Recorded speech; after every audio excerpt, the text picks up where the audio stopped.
নমস্কার বন্ধুরা, আপনাদের সকলকে আমার চ্যানেলে স্বাগতম। শ্রী শুভময় দত্তের লেখা ও শ্রীমতী স্বর্গীয়া শিশুবালা দত্তের লেখা থেকে আমি বেশ কদিন যাবৎ পাঠ করছি। তো আমার পিতা মাতাকে প্রণাম জানিয়ে ও গুরুদেবের চরণে সশস্ত্র প্রণাম জানিয়ে আজকের পাঠ শুরু করছি। আগের দিন কি বলেছিলাম যে লেখক আশ্রম সম্বন্ধে, গুরুদেবের আশ্রম সম্বন্ধে যা বলেছেন আমি সেটাই পাঠ করছি। আশ্রম। আমরা শাস্ত্র গ্রন্থাদিতে দেখিতে পাই, মুনি, ঋষি, ফকির, দরবেশ প্রভৃতি মহাপুরুষগণ নির্জনে শান্তিতে বাস করার জন্য আশ্রম প্রতিষ্ঠা করিয়া তথায় বাস করেন। শ্রী শ্রী ঠাকুর রামচন্দ্রদেবের নির্দেশেও কয়েক স্থানে আশ্রম প্রতিষ্ঠিত হইয়াছে।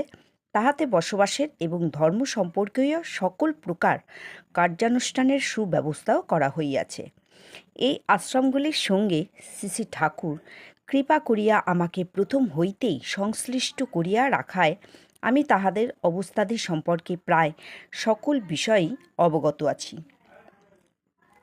এই সকল আশ্রম সম্পর্কে পূর্ব বর্ণিত আমার প্রণীত গ্রন্থদ্বয়ে যথাসম্ভব বিস্তারিত আলোচনা করিয়াছি। সুতরাং এই ক্ষুদ্র পুস্তকখানিতে প্রত্যেকটিরই কিঞ্চিৎ মাত্র আভাস দিয়া যাইব।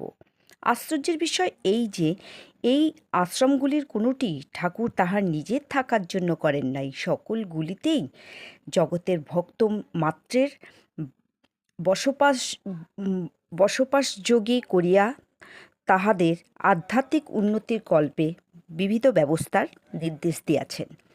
যে কোনো ধর্মাবলম্বী মানুষ, এমনকি তথাকথিত ভগবানের অবিশ্বাসী ব্যক্তিরাও বর্জনীয় বলিয়া তিনি কখনো নির্দেশ দেন নাই। সম্ভবত এই কারণেই যে সকল ব্যক্তি শান্তির জন্য এই সকল আশ্রমে উপস্থিত হন, তাহাদের মধ্যে কেহই নিরাশ হইয়া ফিরিয়া গিয়াছেন বলিয়া এ যাবৎ শুনিতে পাই নাই। পরন্তু সর্বধর্মাবলম্বী ব্যক্তি যাহারা এইগুলি দেখিয়াছে, তাহারা সকলেই তৎপ্রতি অত্যন্ত শ্রদ্ধাবান হইয়াছে। পাহাড়তলির শ্রী শ্রী কৈবল্যধাম আশ্রম। তো বন্ধুরা, এখন আমি পাহাড়তলির শ্রী শ্রী কৈবল্যধাম আশ্রমের সম্বন্ধে লেখক সামান্যের ওপর কী লিখেছেন আমি সেটাই পাঠ করছি। আশ্রমগুলির মধ্যে সর্বপ্রধান ইহা চট্টগ্রাম জেলাস্থিত পাহাড়তলি নামক স্থানে 1337 সাল বাংলার 10ই শ্রাবণ একটি ছোট্ট পাহাড়ের উপর একখানা ছোট টিনের ঘরে প্রতিষ্ঠিত হয়। বর্তমানে 1368 সালে বাংলার অঘ্রাণ মাসে উহা বহু লক্ষ টাকা ব্যয়ে নানা পাকা বাড়ি আদি সম্বলিত বিরাট প্রতিষ্ঠানে পরিণত হইয়াছে।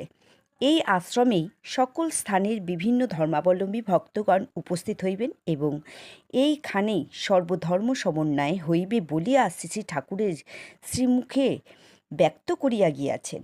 এই আশ্রম সমুদ্র ব্যাপ্ত হইবে এবং ইহাতে বসবাস ও ক্রিয়াকর্মের দ্বারা ব্যক্তি মাত্রই সকল তীর্থের ফল প্রাপ্ত হইবে বলিয়া তিনি পত্রাদিতে বর্ণনা করিয়াছেন। পরবর্তী আশ্রমগুলি ইহার শাখা আশ্রম বলিয়া যেন পরিগণিত হয়, ইহাও তিনি প্রকাশ করিয়াছেন।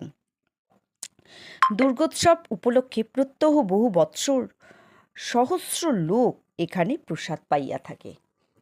তো বন্ধুরা, এরপরে আমি পাঠ করব যাদবপুর শ্রী শ্রী কৈবল্যধাম, শ্রী শ্রী সত্যনারায়ণের সেবা মন্দির।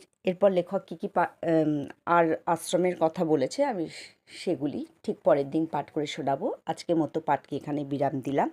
আর আমার ভুল ত্রুটিগুলো আপনাদের নিজ গুণে ক্ষমা করে দেবেন।